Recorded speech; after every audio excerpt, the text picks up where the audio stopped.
The Surf Inn's bar creaked, a dying bulb casting jagged shadows.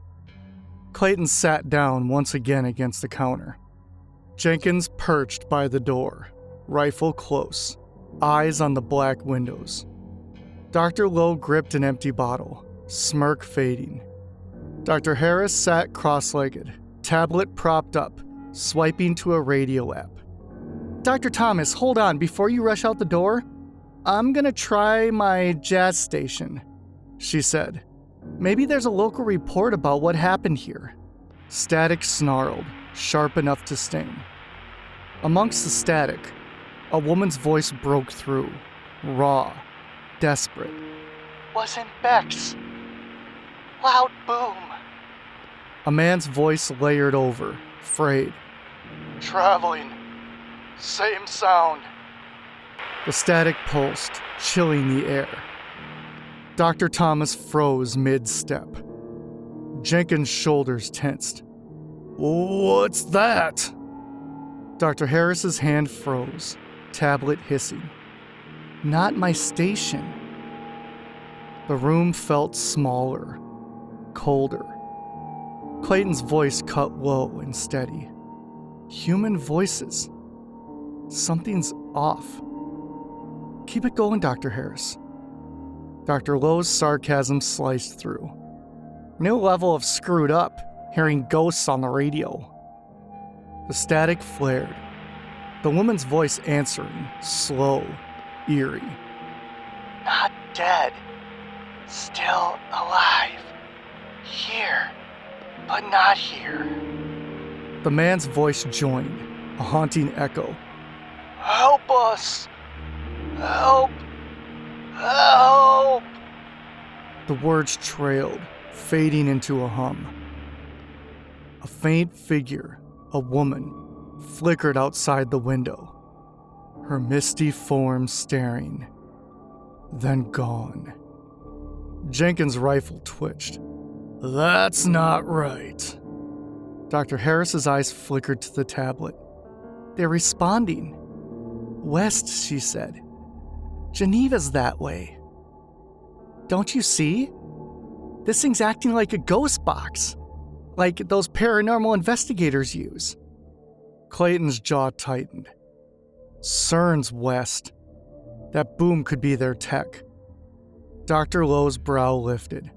A sound does that? Why am I not surprised? Dr. Thomas's voice was tight and cautious. They're aware, Dr. Lowe. A few wander, like her. I don't think they're ghosts. Jenkins leaned forward. If it's CERN, that's our shot, and definitely our business. I mean, in that direction, what else could it be? Dr. Harris dimmed the tablet, static silent. CERN's the only lead. Big enough for this mess. The Surf Inn's second-floor room swallowed the team's murmurs as they settled. The first-floor bar quiet, its reception desk bathed in moonlight. Dr. Thomas lingered at the table, Dr. Harris's tablet casting a faint glow. Can I keep this tonight? He asked, cryptozoology curiosity flickering. I want to hear them tonight. And with this kind of excitement, I just can't get to sleep. Dr. Harris, halfway up the stairs, tossed him a nod, and he sat alone, static hissing. A ghost's voice, raw, pleading, crackled through. Still here. Can't rest. The words faded, a man's silhouette shimmering outside. Barely there, then gone. Dawn broke, and the team crammed into a borrowed van. Its engine a low growl as Clayton steered toward Geneva. Jenkins sat up front, rifle across his lap, eyes roving the empty road. Dr. Harris and Dr. Lowe slouched in the back, her tablet beside her. Dr. Thomas clutched it, static soft. A figure, faint in daylight's glare, like heat off pavement, glided past the van, its phased jacket rippling. "Hey everyone, I got more last night," Dr. Thomas said. "It seems that they don't sleep, don't feel time. Some drift, like all over the place, not just locals." He glanced at the tablet, battery icon blinking red. "This is almost out." Dr. Harris smirked, unhooking a cable from her belt's sleek casing. "Built-in charger. Belt upgrades aren't just for show." She plugged it in, the tablet humming back to life. Jenkins' brow lifted. "What's next? A podcast mic on that thing? Or maybe a ghost trap. We could skip this whole trip." Clayton's lips quirked. I'd settle for something to cut through this mess, with a built-in coffee holder." Dr. Harris tilted her head. "Those drifters, how do they hold up?" Dr. Thomas shrugged. "No, wait. When this so-called wave hit, they phased in their clothes. Anything else they held just fell to the ground. However, walls stopped them. They're solid, but just barely." The van's rumble filled the pause, Geneva's skyline rising. A faint hum stirred Jenkins's focus. "If they're wandering, CERN could be crowded. Hope they're friendly."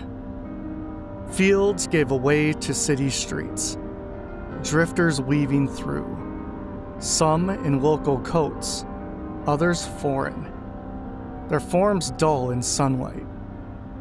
CERN's complex loomed, its accelerator a stark silhouette. A faint hum pulsed, lighter than their worlds, but unmistakable. The LHC was running. Clayton parked near the gate.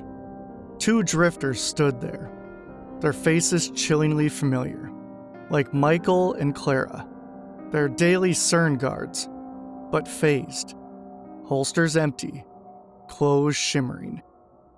The Michael-like drifter raised a hand, mouth moving, but no sound reached. Jenkins tensed, rifle low. "Our guys, but not ours." Dr. Harris gripped her tablet. "Need the Ghost app to hear them." "Great. Our shadow pals are on duty." Dr. Harris pulled a CERN ID card. Clayton's grin flashed. "Pulling ID cards like a stage magician, Dr. Harris? Got a cape in that belt, too?" The Michael-like drifter's eyes narrowed, silent. Dr. Harris swiped the tablet, static flaring, ready to bridge the phase. The LHC's hum grew, a cold threat in the air. CERN's gate pulsed with the LHC's faint hum. Dr. Harris's tablet crackled, Ghost app static carrying the Michael-like drifter's voice. "Control room. Stop it," he urged, form flickering. Clayton led the team inside, corridors dim, dust swirling under flickering lights. Drifter silhouettes, barely visible in the daylight, glided past, their eyes hollow, clothes shimmering. Jenkins gripped his rifle.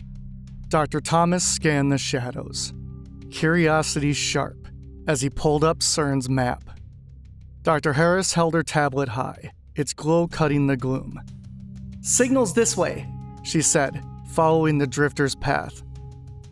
Pipes groaned above, footsteps echoing like a pulse. Halfway through a tight hall, their belts shrieked, beeps flashing, coordinating to Dr. Harris's tablet. A timer ticking. 3 hours. Clayton's voice hardened. "That's our clock. Let's run." Boots pounded cement floors, drifters turning, their misty forms trailing. 5, then 10. Silent but watchful. Jenkins glanced back, rifle low. "Looks like we're drawing a crowd." Dr. Lowe's sarcasm bit. "Ghost parade? I told ya." "Well, let's hope they're fans." The blue doors marked the control room, heavy and sealed. Dr. Harris swiped her tablet, static surging. 3 drifters, scientist-like, in phased lab coats, hovered inside. One gestured frantically. Shut down. Consoles. His voice crackled. We can't. Too light. Clayton shoved the doors open, revealing consoles flashing red, screens glitching. Guide us, he said, hurried but focused. The lead drifter, gray-haired, pointed to 4 stations. Dials first. Slow. Then switches. Sync them. Dr. Harris took a station, fingers deft. Dr. Thomas manned another, focused. Jenkins, at a third, hesitated. Soldier's instinct sharp, but tech unfamiliar. Tell me exact, Doc, he said, voice taut. Dr. Lowe gripped the last, sweat beading. The drifter's voice strained. Dials left. Quarter turn. Now. Jenkins followed, hands steady. Hold. Switches next. Down hard. Lights strobed. The LHC's hum surging, rattling walls. A gauge spiked, alarms blaring. Slower. The drifter snapped, form flickering. Or it burns out. Jenkins cursed, easing back. Drifters pressed closer, their hum a desperate drone. Dr. Harris's tablet screeched, static peaking. We're close, she said. Switches now. The drifter urged. 4 clicks rang out. The hum choked, faltering. A vibration erupted, a swelling bubble, shaking steel, buzzing through the structure like an aftershock. Consoles dimmed, and the drifters solidified. Lab coats stark, faces stunned. The lead scientist exhaled, voice hoarse. It stopped. We're back. Clayton's eyes flicked to him, tired but warm. You solid now? The scientist nodded. Our fault. You saved us. Dr. Lowe commented. World's fixed, Dr. Harris. You buyin'? Dr. Harris's gaze lingered on her silent tablet. Hold on. Something's still wrong. Dr. Lowe frowned, uneasy. This place. It's always something. The LHC control room's silence pressed. Consoles dark after the shutdown. Jenkins' rifle dipped, voice low. What's the move? Dr. Harris's hand brushed her tablet, quiet but heavy. There's still another signal, and we need to dig deeper. Maybe on the way, but the clock's ticking, and we got somewhere to be, Clayton said, eyeing the belt's screen. The location's beyond the yellow doors. Coordinates point to our room. Let's move. And Dr. Harris followed up. And oddly enough, that's exactly where our signal's coming from. The team bolted through CERN's dim corridors, steel walls a blur. The LHC's hum gone. Solidified drifters, dazed, muttering, wandering past. Jenkins led, rifle ready. Dr. Harris clutched her tablet, static dead. Dr. Lowe and Dr. Thomas following close behind. The familiar yellow doors glowed in a restricted wing, sealed. Clayton slammed them open, the team spilling in. A UFO, sleek, silver, around 10 feet wide, floated in the room's center, locked in a faint stasis shield. 5 scientists, solid but dazed, stood around it, eyes glassy, papers scattered. Jenkins' jaw tightened. That wasn't on my bingo card. Dr. Lowe's smirk was thin. Bold choice for the portal room. Clayton's brow furrowed as he pointed to the UFO. This is our same room back home. What's that doing here? Dr. Harris stepped closer, tablet dim. This ship's signal is what caused the phase. Alien tech breaking sync. Her voice cut. Dr. Thomas's tone was low. They're foggy, Dr. Harris. I think that field's what's messing with everybody's mind. One scientist stirred, gray-haired, voice rough. Ship tried phasing. Fought the stasis field during the accident. Sent us all out of phase. His hand shook, pointing to the UFO. Dr. Harris faced him. Well then, drop that field. Let it phase out. The scientist nodded, shuffling to a console with the others. They tapped simple commands, hands unsteady but deliberate. Clayton's voice steadied. Now! Our time window's getting tight. The stasis field hummed, then faded quietly. The UFO shimmered, edges softening, and phased out, silent, gone, leaving a cold void. The scientists blinked, clarity returning, faces stunned. Jenkins' rifle eased. Now that's a clean exit. Dr. Lowe turned to Dr. Harris. 2 safes today, Dr. Harris. Looks like we're buying. Dr. Harris's eyes flickered to her tablet, silent. That's better. We're done here. Clayton's hand hit his belt, a button clicking. A portal snapped open, blue static crackling. They're way home. All right, let's go, he said with a rushed tone. The team stepped through, CERN fading. At base, Dr. Chang's briefing room was warm, her smile kind but eyes serious. What did you guys find out? She asked, voice soft, leaning forward. Clayton's tone was even. CERN's LHC caused a phase shift, Dr. Chang. Alien tech. An actual UFO in their portal room. They were messing with phasing and botched it big time. Dr. Harris set her tablet down. A shutdown fixed the problem, but they were playing with phasing tech while the LHC was running. Dr. Thomas's voice was quiet. They didn't grasp its power, and everyone paid the price. Dr. Lowe followed up. Alien toys, dumb plans. Another of CERN's classics. Dr. Chang's brow creased, gentle but grave. But you stopped it. That's huge. But CERN's hiding more, aren't they? Clayton's eyes narrowed cautiously. Yeah, this knowledge. Alien tech? Phasing? It's dangerous. Who gets it next? What if they're playing with it here, too? Dr. Harris's voice was low. Wrong hands could weaponize it. Jenkins shifted, uneasy.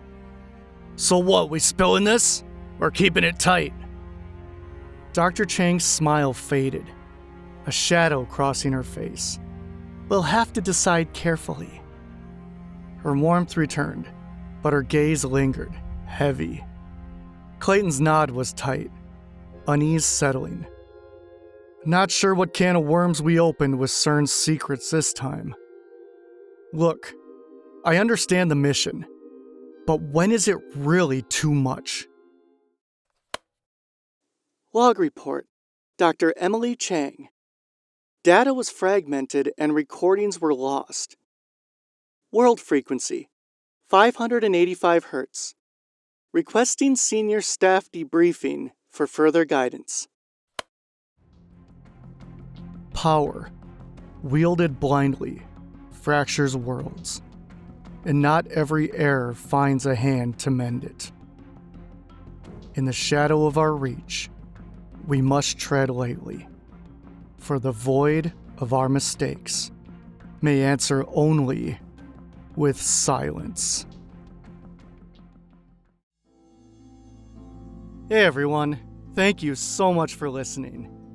This was the second half of our first story for season 2. Of course, it ended a little bit slow, but now our team has a decision to make.